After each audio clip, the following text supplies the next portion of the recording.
चलेली कवन बेटिया पाने स्नान जी हाथ जोरिया माँ से करेली निहोरा जी हाथ जोरिया माँ से चलेली सुंदरा बेटी चलाया स्नान जी हाथ जोरी चाची से कराया स्नान जी हाथ जोरी चाची से हमारे नहाए के होता बाटे बेरा जी पुआ पुपा से मम्मी जाना करिया झमेला जी पुआ पुपा से आहो मम्मी जाना करिया झमेला जी हमारा के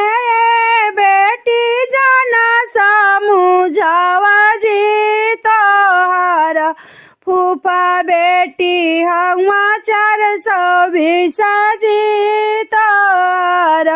फूफा बेटी हवा 420 जी पुआ के सिखाई उत मंगावे लने गजी पुआ के सिखा के उत मांगे लने गजी अपना खुशी से बेटी ने गजग देव जी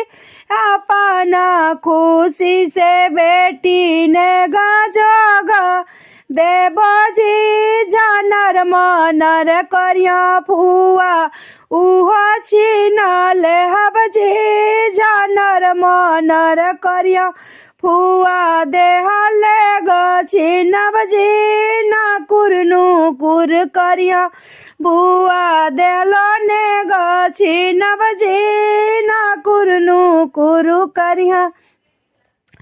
चलेली सुंदरा बेटी अपने आसना जी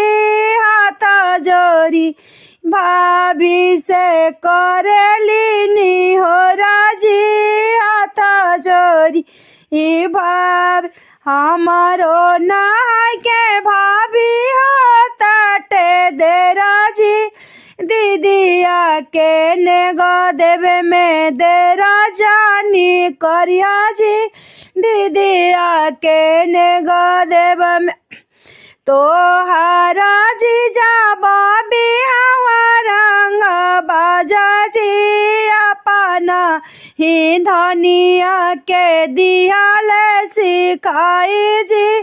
हानि हानि मांग धन बड़ा का तूने गाजी हानि हानि मांग ध अपना खुशी से दे बोला पटोरा जी ओ माजे ना कुरनु कुर करिया जाब दीदी जी